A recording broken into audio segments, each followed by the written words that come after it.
saat seluruh manusia mohon syafaat Nabi Muhammad di hari kiamat. Besarnya perhatian Rasulullah kepada umatnya benar-benar tiada taraf dan tak terkira. Sampai-sampai beliau menangguhkan sebagian doanya hingga hari kiamat demi membela dan menyelamatkan mereka. Sebagaimana sabdanya, setiap nabi pasti memiliki doa mustajab. Hanya saja mereka menyegerakan doa mereka di dunia. Namun, aku menunda doa itu demi menolong umatku pada hari kiamat. Insya Allah, doa itu akan terwujud. Hadis riwayat Al-Bukhari dan Muslim. Besarnya kasih sayang beliau kepada umatnya juga tak tergantikan dengan tawaran masuknya separuh mereka ke surga. Beliau lebih memilih tawaran syafaat karena ingin membela umatnya lebih banyak. Sebagaimana tergambar dalam salah satu hadisnya, aku diberi pilihan antara syafaat dengan masuknya separuh umatku ke surga. Namun, aku memilih syafaat, sebab syafaat lebih menyeluruh dan lebih banyak. Mungkin saja kalian mengira syafaatku hanya untuk orang-orang bertakwa. Tidak. Tetapi juga untuk orang-orang yang berdosa. Hadis riwayat Al-Tirmidzi.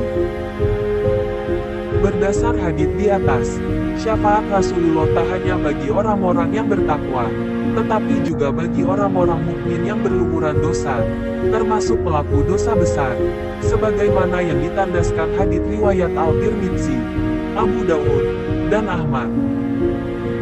Syafaatku juga untuk umatku yang melakukan dosa besar.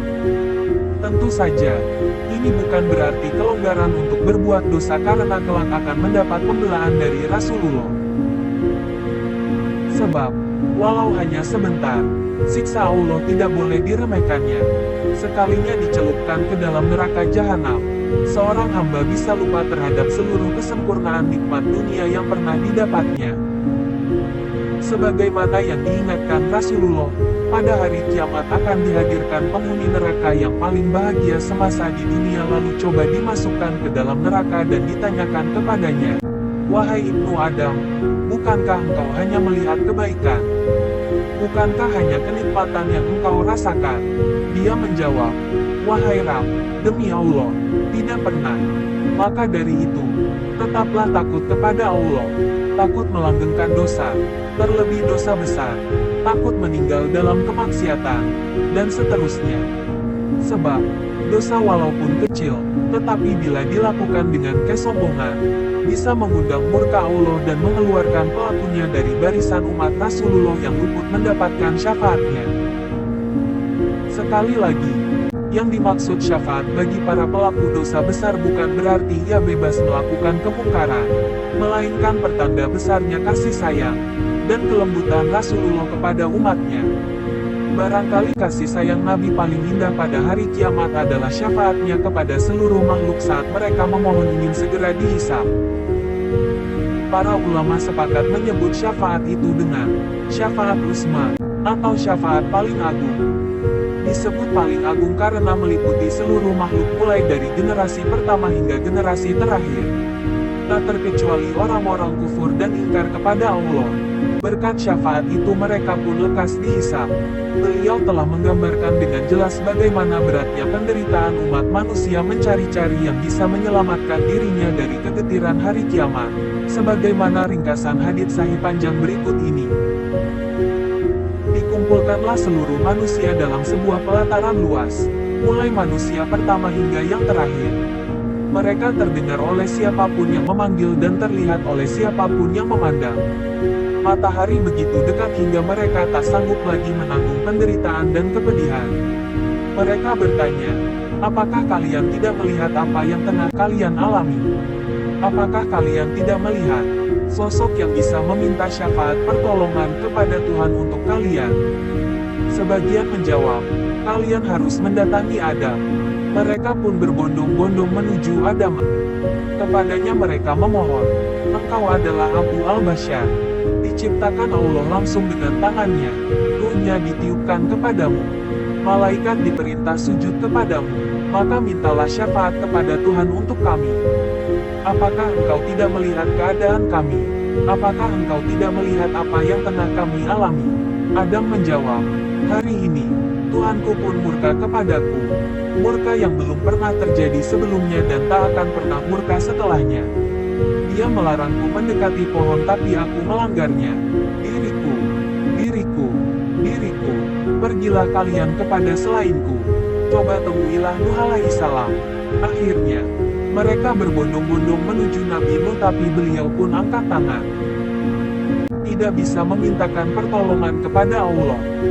Demikian pula saat menemui Nabi Ibrahim, Nabi Musa, dan Nabi Isa.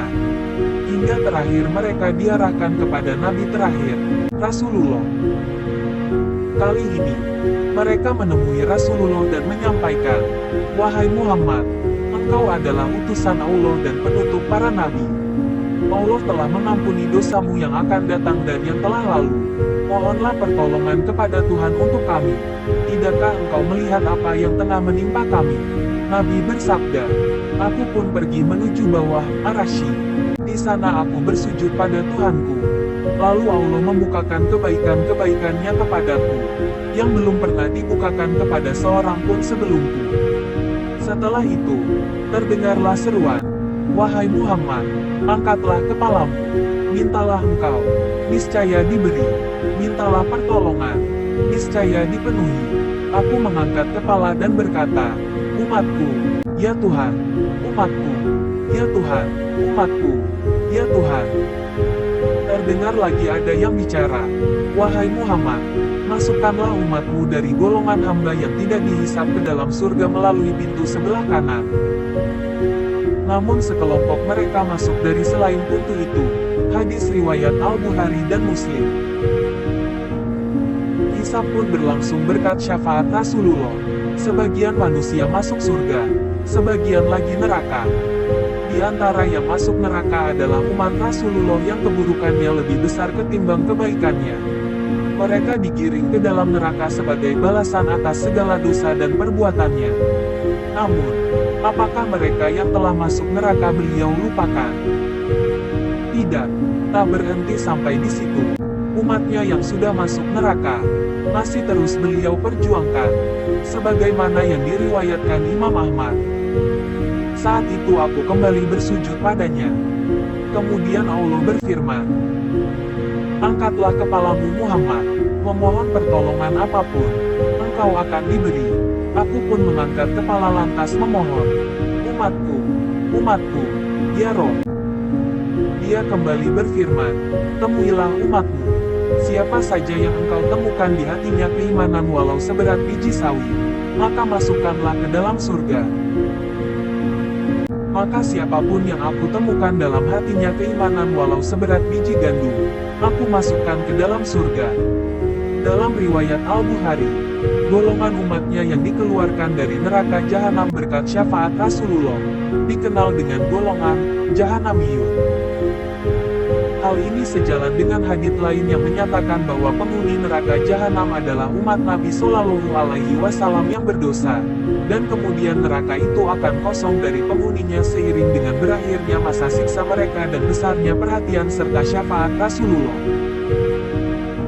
Itulah sekilas gambaran tentang besarnya kasih sayang, kelembutan, dan sepak terjang Rasulullah dalam menyelamatkan umatnya. Semoga kita termasuk golongan yang senantiasa mencintainya, menjalankan ajarannya, dan kelak mendapatkan syafaat darinya. Amin.